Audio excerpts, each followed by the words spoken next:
Don't tap that glass, there's a monster in it. Don't tap that glass. Kennard's looking right now. Don't tap that glass. Don't tap that glass. LeBron James way downtown. Don't tap that glass. Don't tap that glass, baby. Don't tap bling, bling, bling, bling, bow. Michael Jordan eyes, neck yellow, look like bing, bow. James falling away, puts it up, puts it in. We know the intensity now, so we should be ready again on Tuesday. So the Lakers, they stole game one, and that's a good sign for any LeBron James team. Danny, you know this. Saturday marked the 32nd time LeBron has taken the first game of a series, and LeBron's teams, they won in 29 of the 31 previous series after taking that 1-0 lead. Shams Charania is back with us, along with our senior writer, Dave McMenamin. So let's start with the biggest question in this series, and that's on the Rocket side of all of this for game two here. Kevin Durant, officially, he is listed as questionable. Shams, I want to start with you, and then Dave, hear your reporting here. What is the likelihood that he is going to play?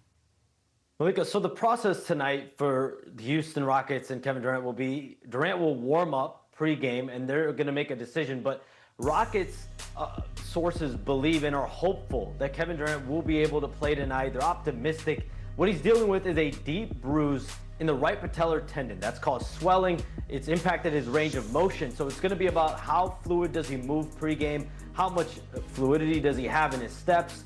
The fact that Kevin Durant sat in game one tells everyone everything they need to know about how severe the pain he was feeling. So we'll know pregame tonight whether he's going to be in a position to play or not.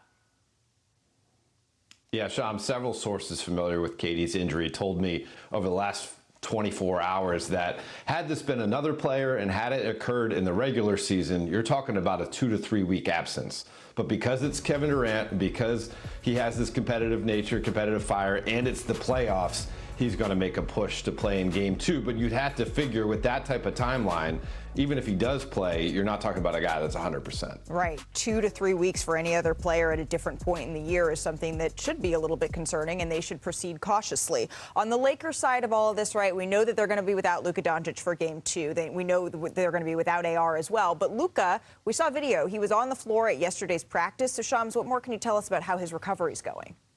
Malika, the sense around the Lakers is that Austin Reeves is actually the one that's further along than Luka Doncic in their respective rehab processes. I am told Austin Reeves has started one-on-one on-court work. The next step for him is to continue to go through the progressions of 3-on-3, 5-on-5. Remember, early April here, he had a 4 to 6 week timetable. So theoretically, that puts him on track late in this series, potentially early in the next series. The Lakers are not expecting Luka Doncic to be back in this series. He is out indefinitely, but Austin Reeves making some progress on the court. Okay, holding out a little bit of hope that they may get one of those two back then. So, Dave, for now, despite all of the conversation about LeBron needing to take a back seat throughout the season, now look all the way back on his shoulders. How is he handling being thrust back into the leading role here, something he's grown very accustomed to over the years?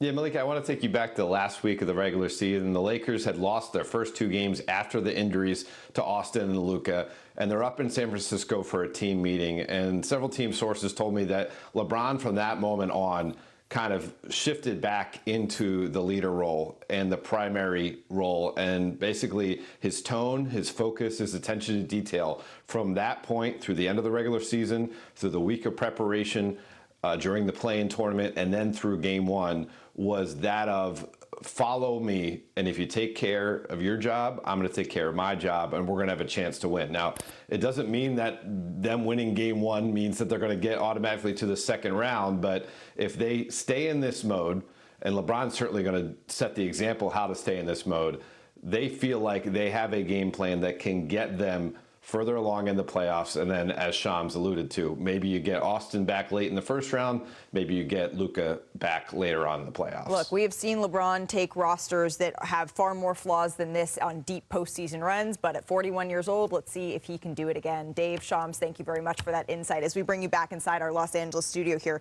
Before we get to the Lakers side of all of this that Dave just touched on, what we heard on Kevin Durant, how concerning is that to anybody? What are we thinking here? I would say, number one, talking to teams who've worked with Kevin Durant in the past, they think he's one of the toughest players they've ever seen. So they expect him to play as soon as possible. And the Lakers are going to expect him to play tonight.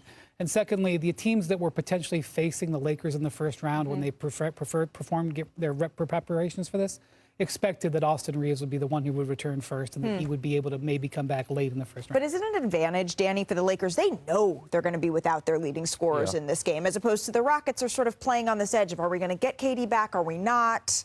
I don't know if it's an advantage, but I don't like the Houston. Again, I think KD would have played if he could have. This let me know this was serious than it actually was.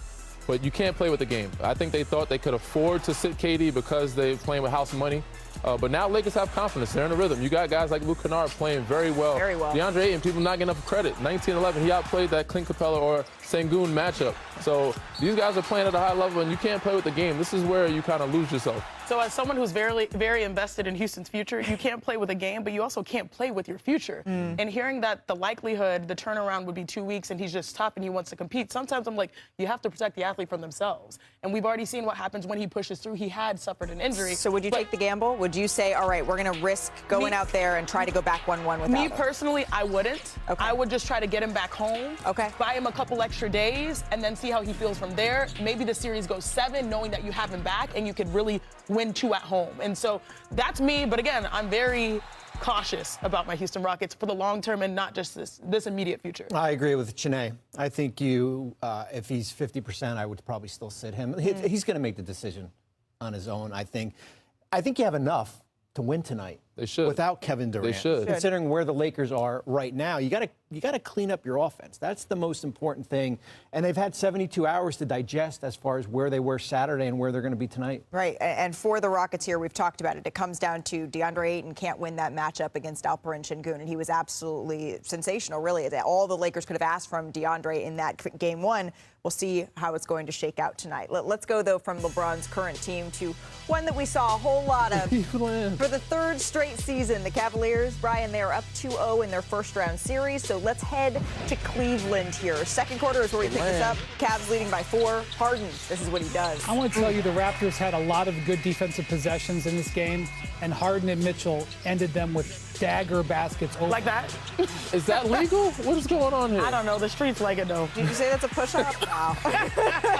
And then the stare down after. Did you see this angle? Yeah, that looks quite familiar from years past. And then it bounces 3 times, almost a Kawhi-ness to it. Shooters bounce. Muscle check. There you go. Goes on in. And then jumping ahead to the 3rd Thought he year. was like, what? Mitchell going to work. Little dart to Mobley for the slam. He finished with 25 points, 11 of 13 from the field. He's been hooping. Cavaliers closing it out here. Mitchell, You know what's coming. he's got that range. Pulls up for 3, knocks it down. He finished with 30 points on the night. The Cavaliers go on to win, and now they're up 2-0 in this series. And they had 3 25-point scorers in a playoff game for just the 4th time ever. Mitchell, Harden, Mobley, this is what we've been waiting for. They also became the first playoff trio with 25 points, 5 rebounds, and 55% shooting since 1991. That's when David Robinson, Rod Strickland, and Willie Anderson did it for the San Antonio Spurs. As everybody knows, right? This Saturday, we got more playoff basketball. It's the best time of the year. Game 4, Nikola Jokic, the Nuggets, battling Anthony it's Edwards, gonna be good. Timberwolves. Getting spicy there. Ernie, Kenny, Charles, David Shaq. Daniels. They're going to tip off coverage at 8 o'clock Eastern. We're going to see how the bad defenders respond. That's not my words. It's not my words, okay?